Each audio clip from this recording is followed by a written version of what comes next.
site called Pumapunku on the Altiplano of Bolivia, next to the famous, or more famous, Tiwanaku.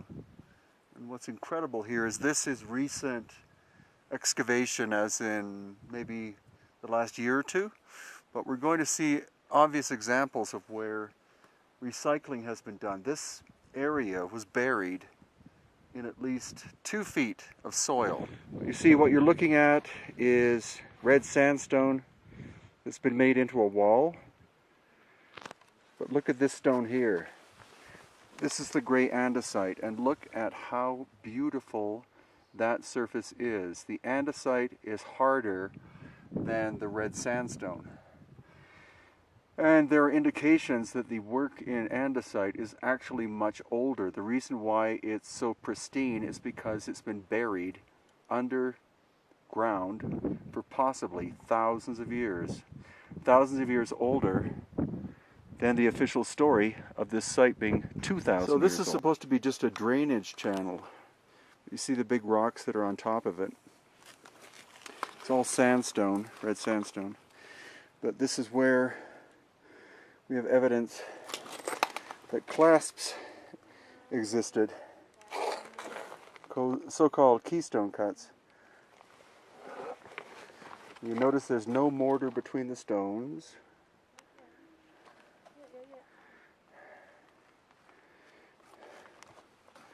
And these clasps would have been molten bronze poured here. We're at 13,000 feet in altitude.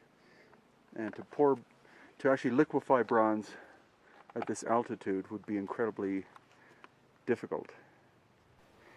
So this area was exposed in 2012. Most of it is red sandstone, but again here we have a beautiful piece of the andesite.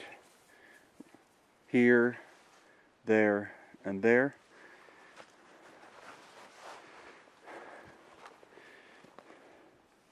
There's no way you can do this with hand tools.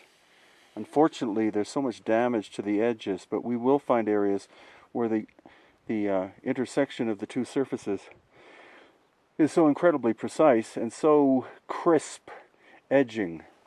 This had to have been done with machine tools. It could not have been done by primitive people with bronze chisels and stone hammers. The reason why it's called the enigma of Pumapunku is because if archaeologists were honest, they would say they have no clue who made it.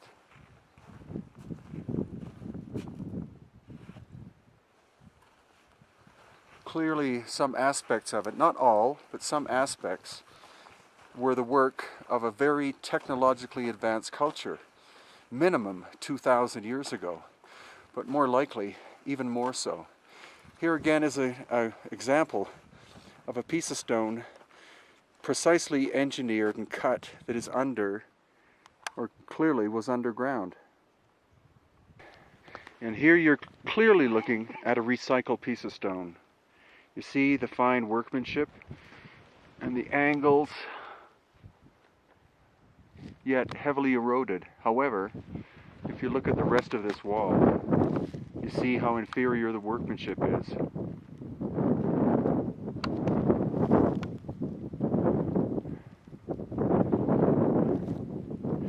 So clearly this was recycled from an older structure and made into a part of a wall, but technologically very, very sophisticated. These surfaces are so incredibly smooth, especially here.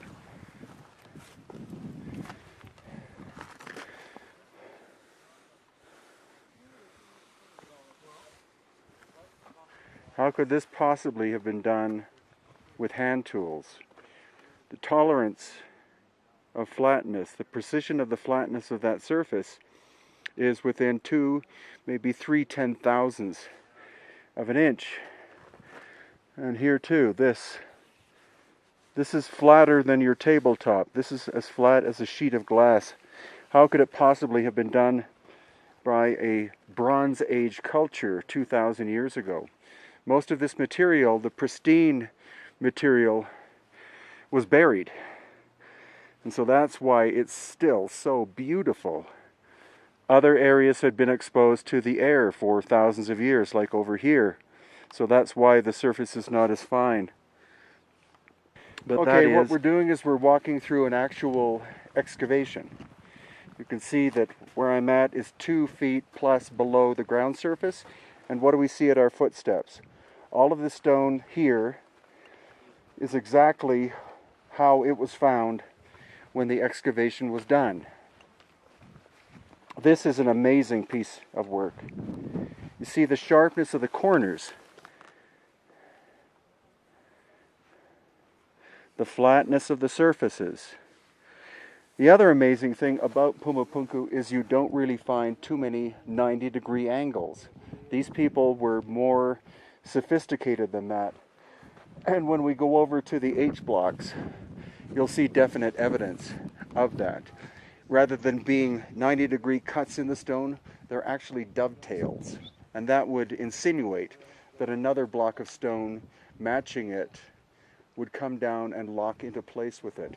None of the H blocks are exactly the same size. And that's a complete fallacy that some researchers have stated, that they were as if they were produced in a factory or poured into a mold. Everyone's different.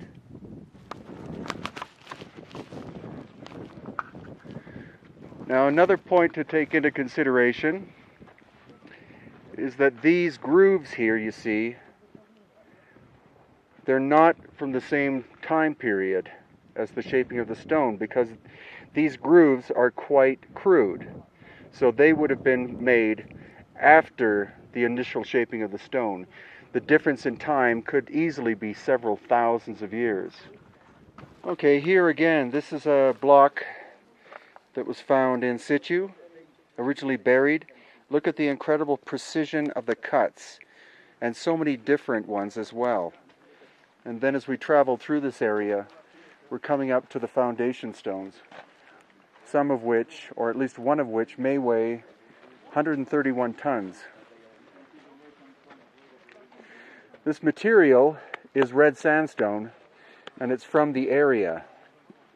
But if it's 131 tons, how was it moved from the quarry 5 to 10 kilometers away to this location, when you see the whole area here is basically treeless? They could not have used logs as rollers. So how could this material have been moved? Unfortunately, red sandstone is not as hard or durable as the gray andesite that we see. And so there's so much weathering on the surfaces that we don't see much in terms of precision. But that block there, which is multiple tons, is the andesite. And what we'll do with the camera is we'll have the camera lower down and then come back up. And you'll see it is as flat as a tabletop. Bronze chisels, stone hammers, Inca, Tiwanaku, Aymara, none of them could have done that. We're looking at a clear example of lost ancient technology. So these are the famous H blocks. And again, there have been some theories stating that these were made in a mold or that they were made in a factory, exact copies of one another. But we've taken tape measures, we've measured them, and every single one is different. So the idea that they made a wall is quite foolish. The idea that they made a launch pad for a spacecraft is honestly stupid, because that would be something done in a 1950s science fiction film. The other point, which is or 2 points. One is that this is not a 90-degree angle. The distance between here and there is smaller than between here and there. So this is in fact a dovetail. It is possible that when it was originally built, there were stones that came down and interlocked into this. And as well, the only 2 symbols that we find at Pumapunku are this one in here and the one below it. All of the carving that was done, all of the images of Viracocha, etc., all of that was done later. And I can show that to you right over here.